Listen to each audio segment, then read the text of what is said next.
Hello.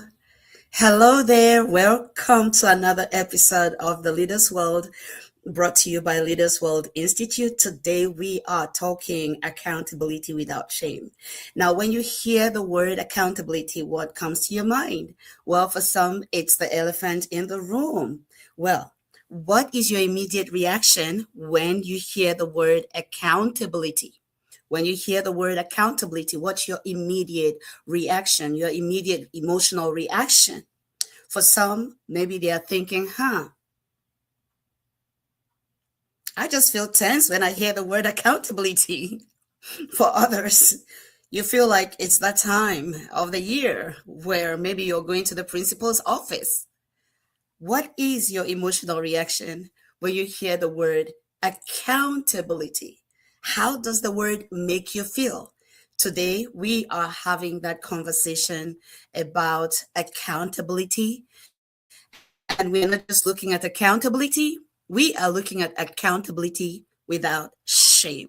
Go ahead and share this, and I'll see you in a moment. For your corporate and personal needs.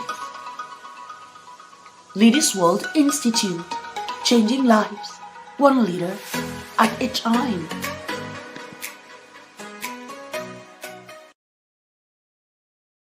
Now, I want you to think about a time where you made a mistake. Maybe not a small one, a really serious one, something serious. Maybe you dropped the ball at your workplace, and that project did not meet the deadline, and that's something that you contributed to it not happening the way it was supposed to happen, or maybe you wronged someone, and yeah, maybe you said something you know you shouldn't have said, and now it's hard to take those words back because you said them anyway. So I want you to think about a time that you made a really big mistake. What was your first reaction? What was your reaction? Did you think, oh, I have really done something wrong? And I'm taking ownership of what went wrong. First of all, I'm acknowledging the situation actually happened. I'm not denying it. I'm also looking at the role I played in that situation. And I'm not just confessing by acknowledging the role I played in that situation. I am also gonna take steps to repair, to fix it, to ensure it doesn't happen again. Or are you on the other side of, okay, I know this happened, but hey, I'm not the only one that was involved. And you take refuge in that place of excuses where you are deflecting, you are maybe running from responsibility, maybe you're hiding from responsibility, or do you just take the other extreme, which is blaming yourself, right? Going down that dark spiral, blaming yourself to the point where you're destroying your own self because of what happened. Today, I am going to, we are talking on accountability without shame, and I'm going to put to you that now, True accountability, true accountability starts from inside. When we hear the word accountability, we always think about maybe somebody calling somebody out, right? We are thinking about somebody calling somebody out. We are thinking about somebody holding somebody accountable. We are thinking about somebody pinpointing who did wrong. But true accountability actually begins from within. It begins from within. And those actions, if they do not start from within, then they are not going to last. Today, we are talking accountability without shame. Research has shown that shame is the biggest enemy of accountability.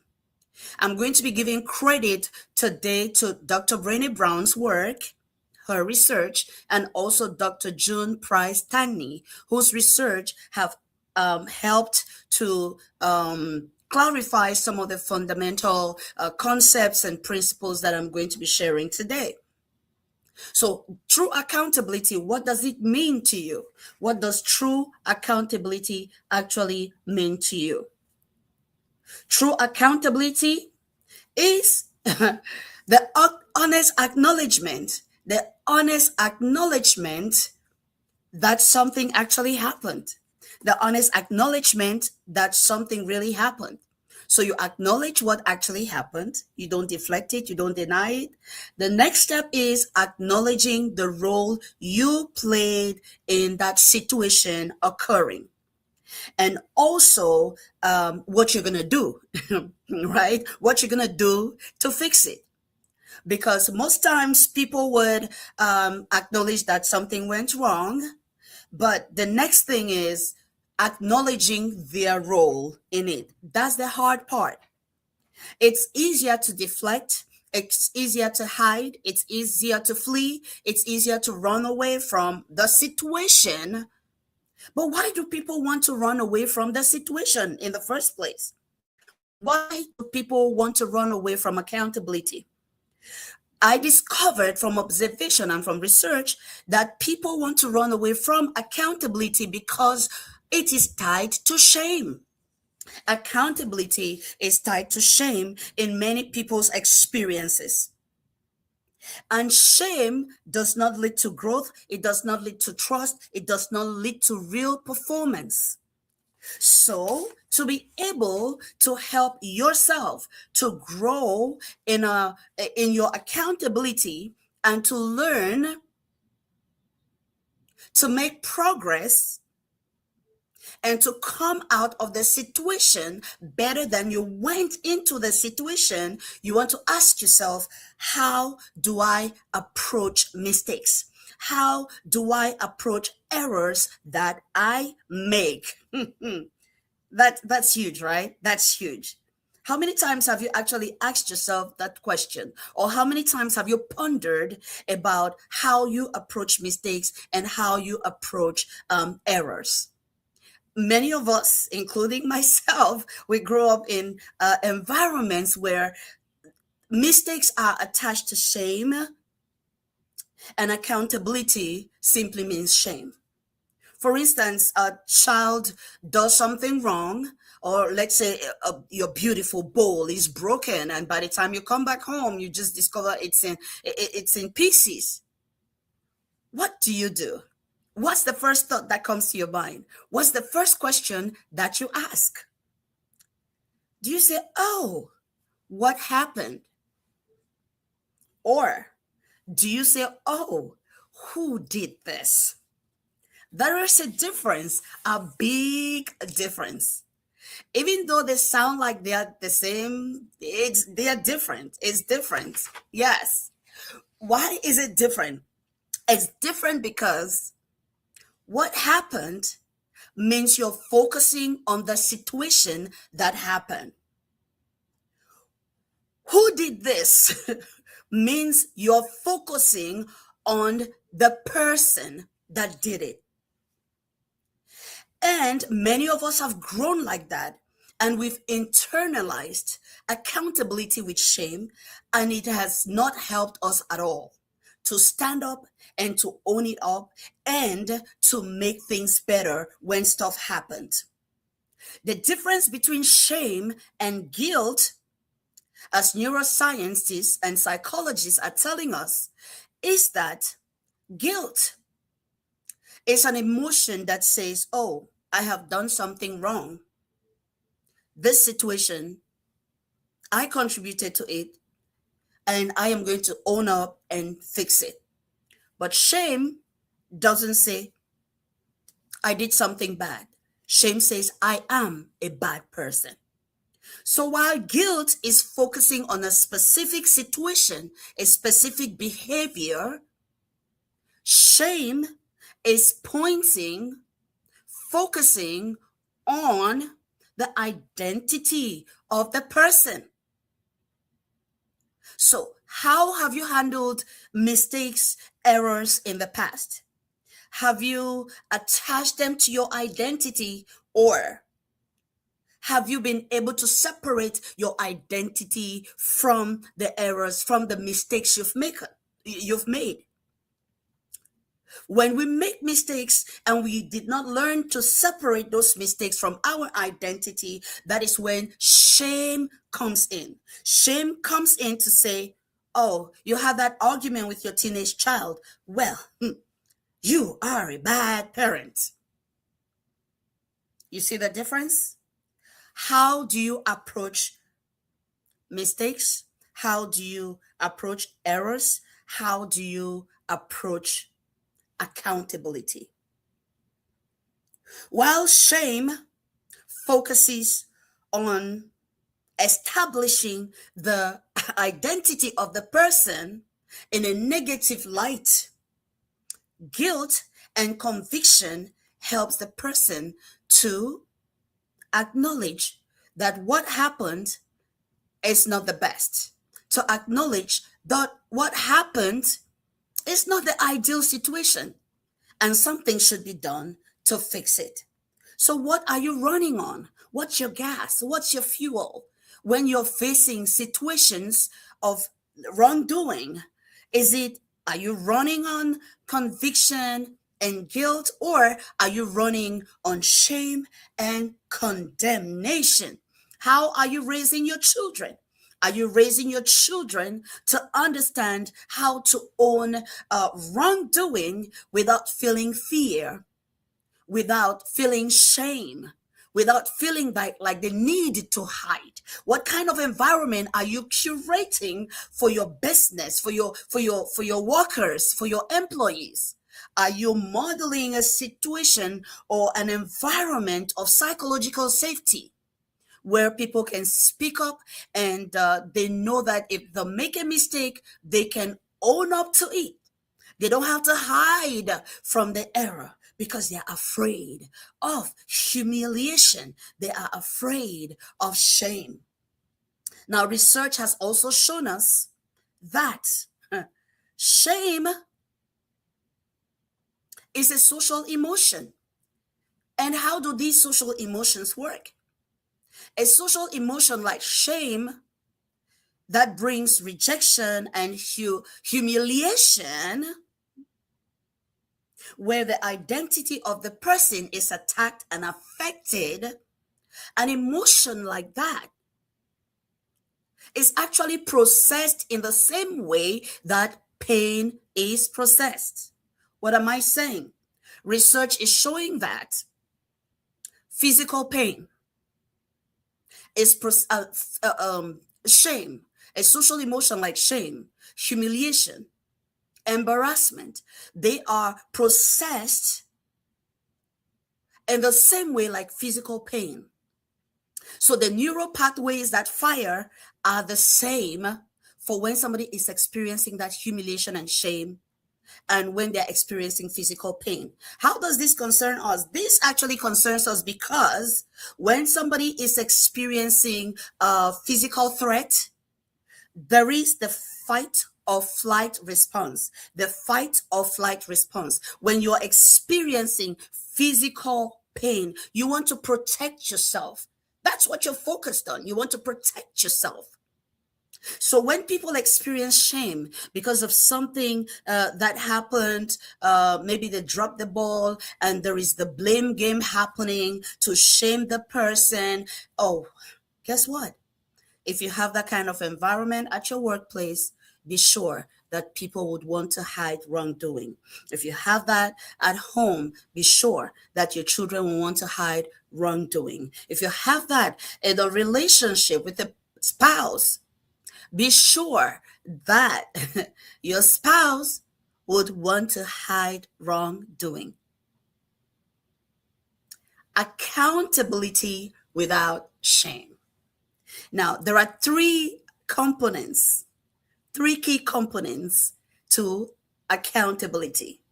We are going to come to those three key components in a bit. Let's go ahead and acknowledge our friends who are joining us today.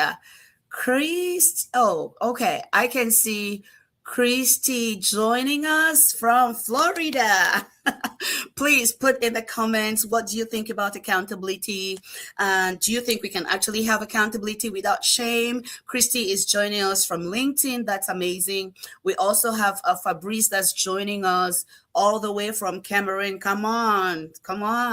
That's amazing. And we also have uh, uh, our friend Vianney that is joining us from Douala as well, and that's Cameroon. Hey, what do you think about accountability? What are your thoughts? What have you noticed? What have you observed? Now, let me tell you, recently I did an experiment.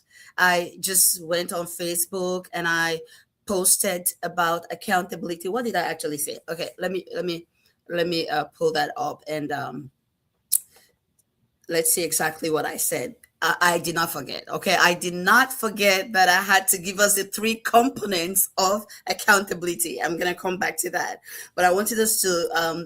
I wanted you to share in my discoveries with the research that I did, the experiment. Let's call it an experiment that I did. So how did it go? I just went on Facebook and posted, "What have you noticed about people who detest accountability?" Right? What have you noticed about people who detest accountability? And what I had like 14 people respond from the it was Facebook, it was mainly Facebook, and I had about 14 people respond, and the responses varied. um, the responses varied, but even though they varied, there was a commonality. There was a commonality in the responses that I got from the contributions that I got from my Facebook friends. And let's read some of the contributions that I got. Some of the contributions said, people that dislike accountability start yelling, they get angry, they turn blame on you, they start avoiding you, they throw a temper tantrum when called out, they shy away from responsibility, they always make you feel like you're the only one who cares about doing things right.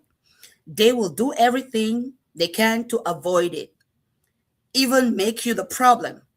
They have empty pride, they lack healthy growth and healthy self esteem. So these are the observations that I got from my friends on Facebook. Now, I had a follow up question after that question. I had a follow up question. Hey, but before that follow up question, did you notice that these people from different walks of life, from different spheres, from different countries, from different regions, there was a commonality, there was a convergence, and they all what they saw was defensiveness, blame shifting, pride, and avoidance when people avoid accountability. That's what they saw. And my follow-up question was, I am wondering how a team leader could help someone struggling in this manner. Any ideas? And to that second follow-up question, I did not get a lot of responses. Out of the 14 people that responded to the original question, the first question, I just had about two people that responded to the follow up question about how a team leader could help someone struggling with accountability. Think about that. What do you think is the reason why many of my friends who responded did not respond to the follow up question? Well, there might be many reasons, including maybe they didn't just see the question, or maybe they were busy. But one thing that I have observed is that it's easier sometimes to diagnose a situation and harder to prescribe the treatment to the situation. Hey, if you're here, I want you to put in the comments for me, please. Accountability is key. Please do that. Put accountability is key. That lets me know you're here with me, and that lets me know you're watching. You may watch this after the live is over. Please go ahead and still put accountability is key. It helps the algorithm as well to boost this post and to make sure that other people have access to it. So one thing that I realized from that experiment is that it's easy. Diagnosis is easy sometimes, but prescription is harder. Why is prescription harder? It is harder because it requires empathy.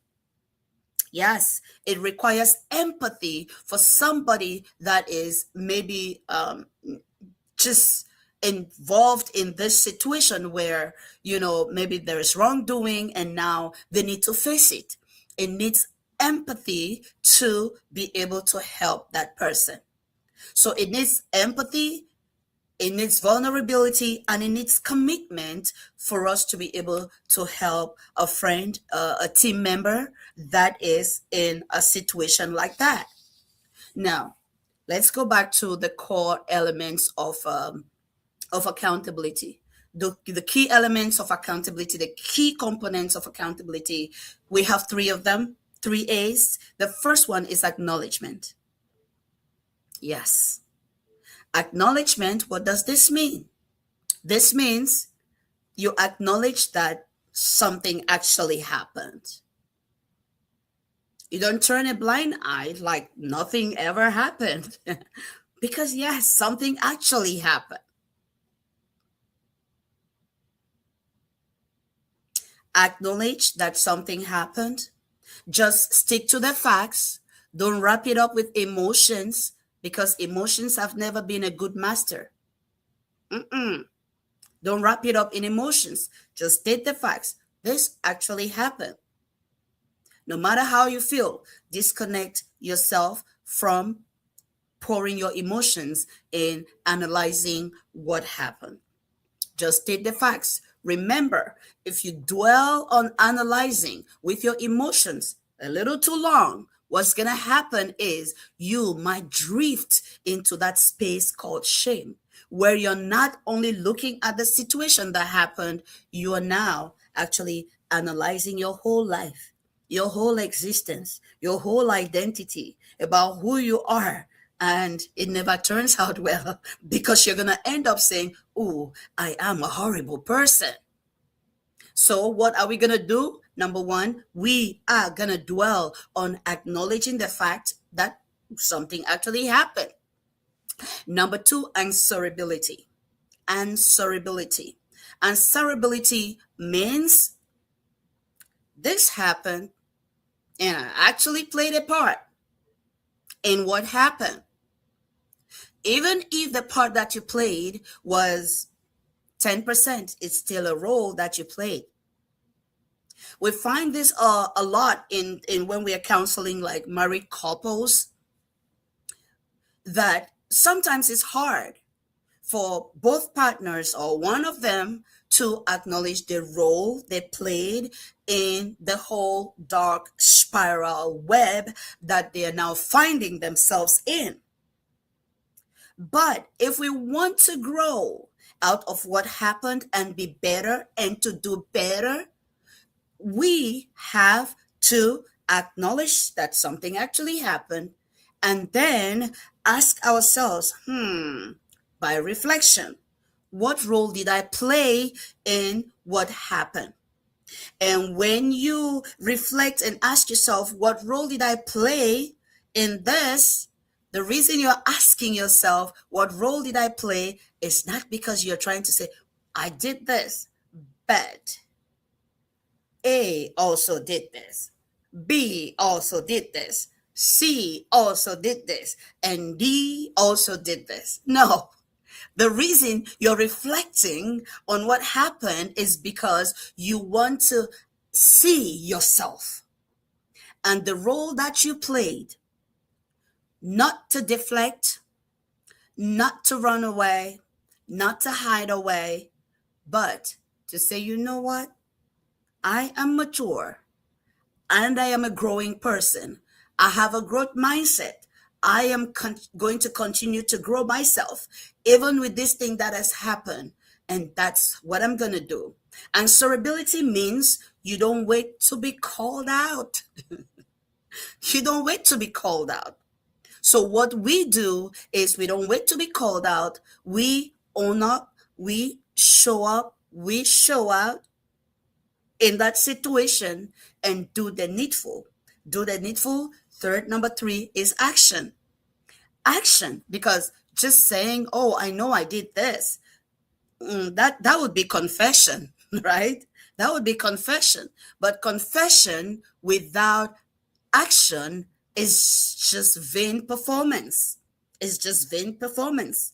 When there is acknowledgement, there has to be answerability, where you accept the role that you played and the next move is action. The next move is action. All right. The next move is action. Oh wow. Well, Hedrin, you went to Cameroon again. Girl, listen. What are you bringing? Kati Kati or Munguin or something? Sorry, guys. So Hedrin is my friend. I'm so glad you're able to join. Overseas. This is beautiful, right? Over there in Cameroon. Yeah. So today we are talking accountability without shame. This is the Leaders World, brought to you by Leaders World Institute. And I am going to encourage you to please share this. It helps us to reach more people. And you can also go ahead and help us reach more people by sending stars. If you're on Facebook, you can send stars. If you are not on Facebook, you could do Zelle, you could do Momo if you're like in Cameroon, and all of that, all of that fun stuff, right? So please support us by sending stars. Another way that you support us is by writing comments, asking questions. This is good content. People are engaging with it, and then many more people are going to see it as well. What else? Another way you can help us is to share. Like, just click the share button and let it go wider to other people. And I have Dora, who is also watching from Cameroon. This is so beautiful, so nice to have you guys joining me in this conversation. Accountability without shame. Please, I want you to put in the comments. I want you to put in the comments.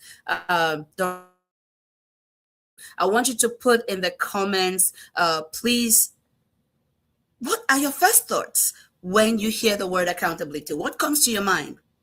What comes to your mind?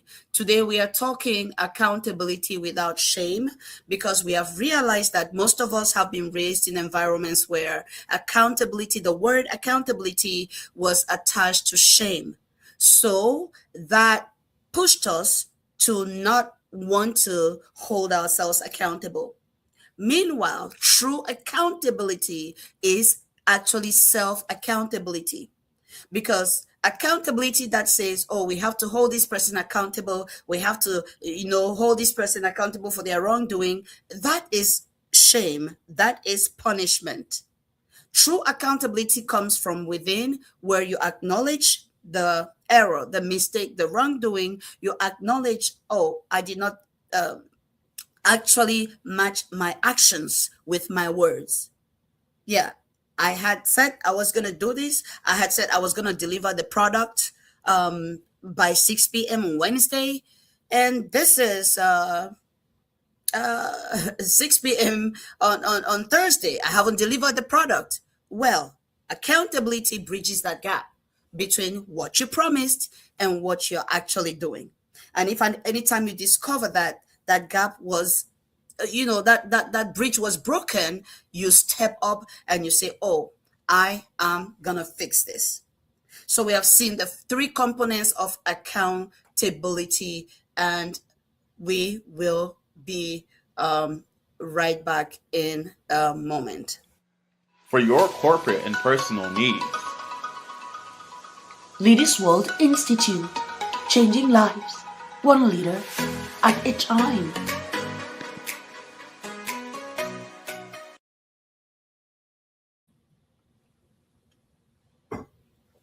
Today we are talking accountability without shame, and this is the Leaders World, brought to you by Leaders World Institute.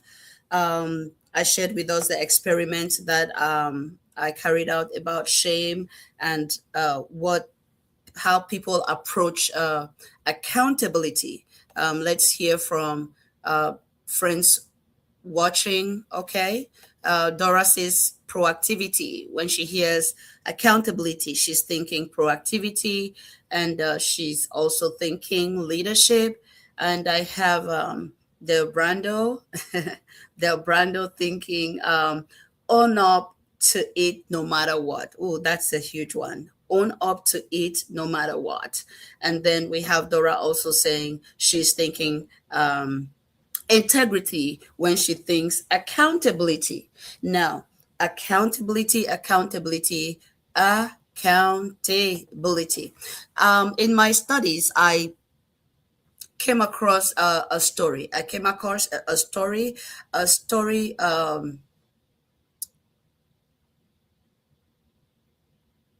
And that story is about ancient Roman engineers. It's about ancient Roman engineers, and they had a custom where if an engineer built, for instance, an arch, what happened was at the time where that arch, the capstone of the arch was placed, that engineer was required to go stand under the arch. Okay, so he builds the arch. He's the engineer. He builds the arch, and when the capstone is placed, he is required to stand under that arch. Okay, now when he stands under the arch, literally, it means that if the arch, his construction, the work that he did, if it stands, he is the first to prove it. He is the first to know it. And if the build does not stand, he is also the first to know it, because he literally, vividly is holding himself accountable by standing under the weight of his work, by standing under the weight of his work. So, what do you think about that? What do you think about that? Shouldn't we all learn from the ancient Roman engineer traditions? Being able to stand under the weight of accountability without shame is the conversation that we are having. And I'm going to share very soon 5 steps, the 5-step accountability framework. Simple 5 steps that we can actually use to help us stay accountable. Just 5 of them. Step number 1, pause. Pause? Yes, pause. Step number 1 is pause. I always say, give yourself the benefit of the pause. Give yourself the benefit of the pause. The pause is the time where you stop, you just breathe. Breathe in, breathe out. Now, do you know that the pause can actually save lives? The pause can actually save lives, especially in this day and time where we live. The pause saves lives. The pause would be the difference between life and somebody staying alive and somebody losing their lives. Oh, yes. Especially in this day, I know you're asking, like, what is she talking about? Especially in this day where people find it hard to control their emotions, empathy, respect, values are now rare commodities. The pause can literally save lives. While I'm talking about this, I'm thinking about a situation where someone opened the door and held it for another person to pass and enter a store, a mall. And that other person did not say thank you. Well, what happened next was a dark spiral that actually led to somebody losing their lives. I know this is not a unique case. This is not a unique case. I know you know situations like that have happened, but think about it. What if the individuals involved just practice the gift of the pause? The gift of the pause. Breathe in. Take a long breath. Breathe out. Inhale. Exhale. There is science that actually backs the fact that breathing in and out, inhaling and exhaling helps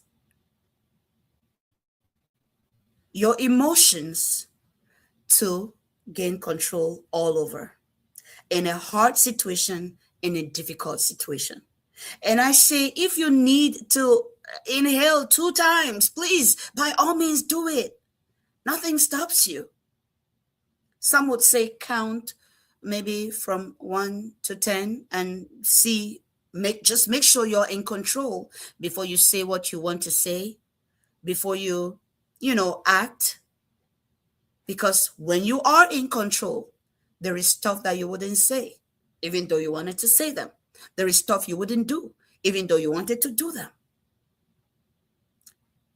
I know that's like, deviating a little bit from our focus, which is accountability without shame. But how can we have this entire conversation without, looking at real life situations? Because we are talking about the pause, where the pause was highly needed. Come on, have you seen any situations like that? What do you think is the power of just breathing in and out? Please put it in the comments. The power of just breathing in, taking a long breath, and then exhaling. What's the power of inhaling and exhaling? Come on, those of you that are married, don't you sometimes just know that the saving grace of the situation was the time when you just breathe in and then you breathe out? Wasn't that just the saving grace of the situation? Yes. So the 5 steps, the 5-step accountability framework, number 1 is the pause. Give yourself the benefit of the pause. Do not rush into doing anything, saying anything. Pause, reflect. Number 2, name it. Name the situation. Stick to the specific, stick to the facts. Don't try to loop it with other things that had happened in other places. Don't try to loop it with things that had happened in the past. No, don't. That has never helped any situation. It just makes things worse. Yes.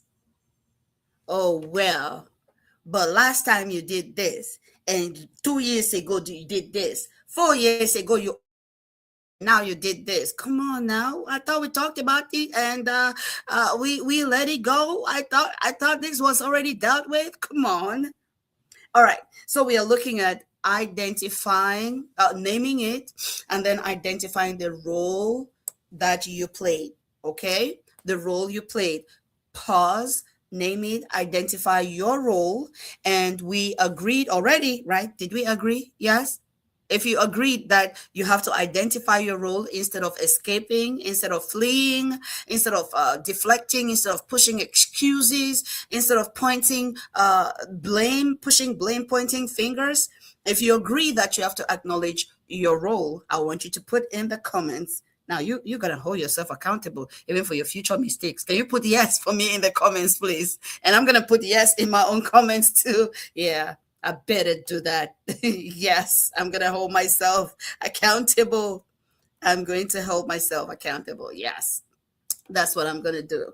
So is it a yes for you as well? Is it a yes for you as well? Is it a yes for you as well? Yeah, I see those yeses coming. I see those yeses coming. Yes, you want to identify the role that you played. That is maturity. That is the path of somebody that wants to build growth, that wants to continue developing themselves. That is the path of someone that wants to be a role model to the people that you're leading. And sometimes those people you're leading are your children. Those are your first clients. Those are your first disciples. Those are your first employees. Yeah. So sometimes that's who you're modeling for. Sometimes you're in a position of authority. You want to model that as well. So number 1 is pause. Number 2 is name it. And then we have identifying your role. even if it's 5%, even if it's 10%, according to your analysis, your personal analysis, claim it, own it. Okay, even if it's 1%, claim it, own it. Okay, all right. The next is repair early. Repair early. Don't let it sit for too long. No, I hurt you. I'm so sorry. I'm not going to do it again. So repair early. Don't let it. What's this? Words of wisdom. And that's in the scriptures about not letting the sun go down on your anger. It's something like that, right?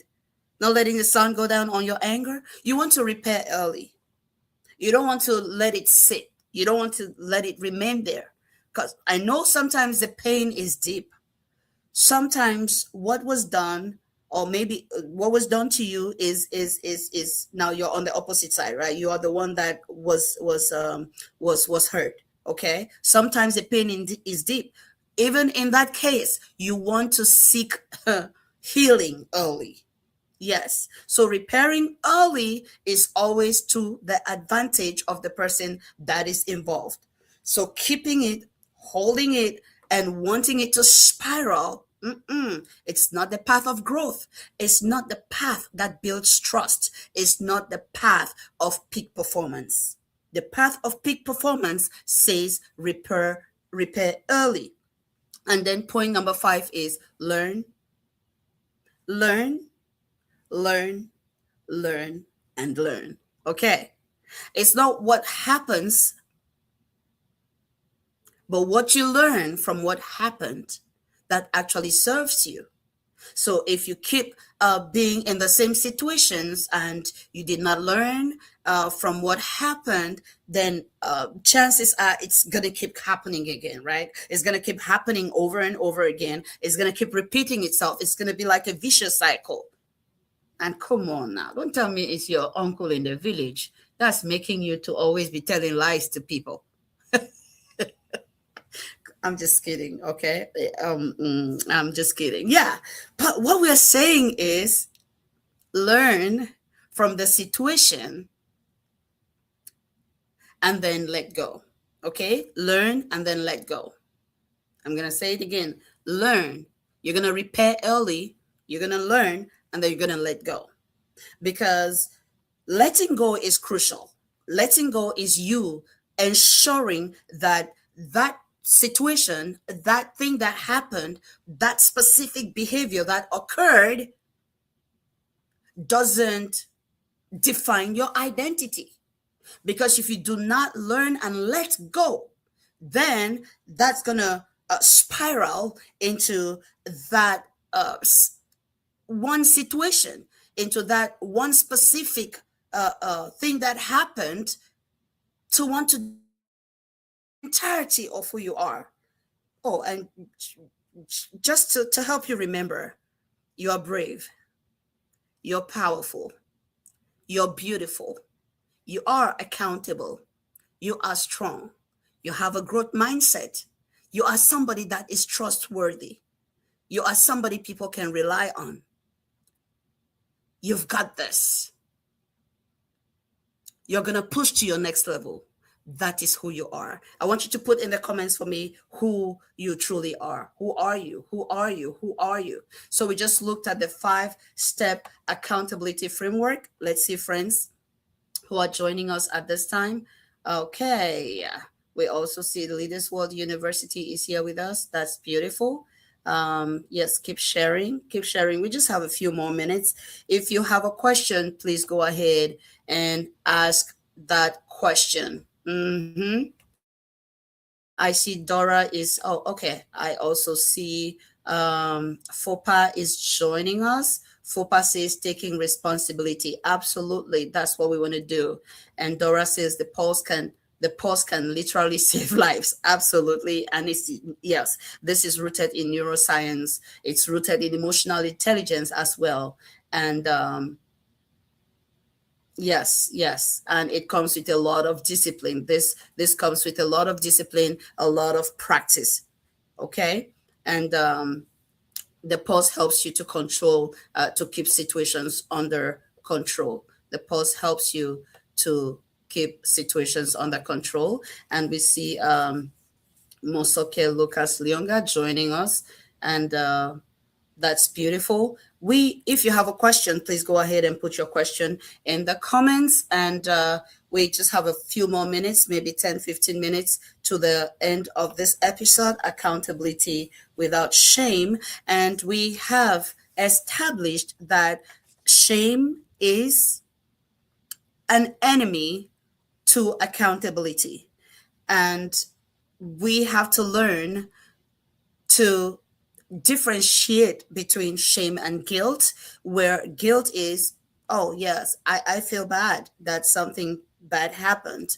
But guilt focuses on the specific situation and the specific behavior, while shame carries it to a whole new level where it attaches what has happened to the person's identity, saying, oh, because I did this, I made this mistake, now I am a bad person. Because this went wrong, I am such an inefficient worker. That's the difference. And I said, well, guilt is like conviction, just using other words to help us understand. While guilt is like conviction, where you feel that, you're pricked in your heart that, oh, no, this shouldn't have gone like this. I need to fix it. I need to do something to remedy the situation. Shame is like condemnation, where you put judgment on yourself and you say, because this happened, I am this. No, you're not. No, you're not. No, you're not. So that's what we are learning. And we are also helping, we are having this conversation so that we can help the people that are working with us, so we can model for them what true accountability really is, and to encourage them to live with accountability. Live with accountability. All right. Now, talking about leaders and people that you lead, in my research, I found a research by Google. That research by Google is a landmark study that they did. It's called Project Aristotle. It's a landmark study that they did. And what they found out, now what they did is they had that project where researchers analyzed hundreds of teams across the company. Why were they doing this analysis of these teams? To determine what actually made some teams to consistently outperform other teams. Like, what's the mystery? What's the magic? What's the secret sauce? Why are these teams consistently outperforming these other teams? And it's going to shock you what they found out. The single biggest factor wasn't even talent. It wasn't team composition. It wasn't even clarity of goals. What was it? It was psychological safety. It was psychological safety. This means in those teams, people knew that they could speak up without being judged. They could speak up without feeling shame. They could admit a mistake without feeling shame. They could ask a question without feeling humiliated. And they could flag a problem and say, I need help with this, without feeling like, without being humiliated. So psychological safety, according to that project, which is a landmark study, was the single biggest factor while those teams were outperforming consistently all the other teams. Oh, wait, psychological safety. And do you know that as a leader, you set the pace for how psychological safety looks like in your culture, in your environment, in your company, at your home, with your spouse? Do you know that you set the pace for how psychological safety looks like? What you going to do about this podcast?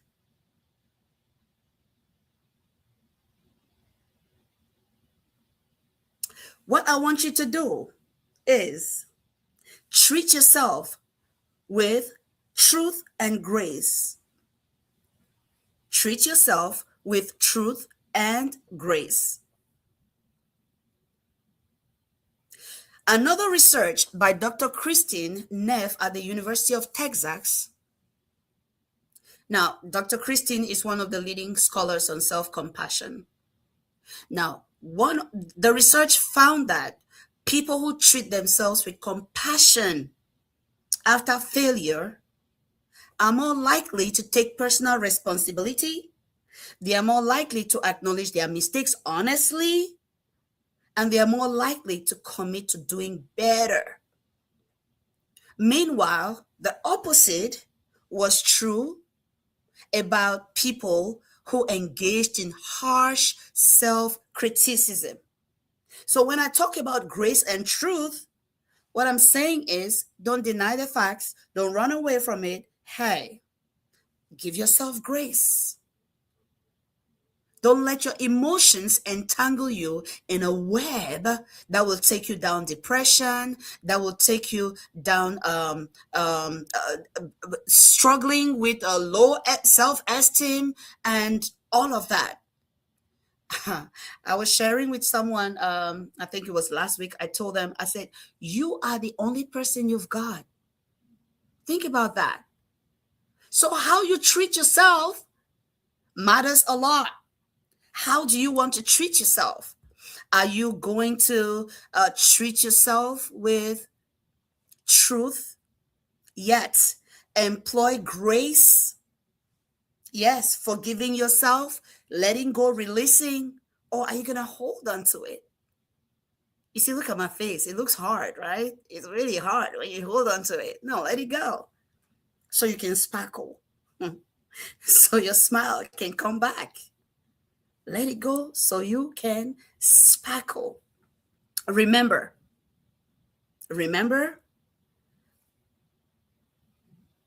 shame, the way the brain processes shame is the same way that it processes physical pain. And if you think about it that way, you're going to give grace to maybe your workers, your employees, team members that are struggling with accountability. Maybe they have attached accountability with the word shame. They have internalized that even without knowing, because that's the environment they grew up in.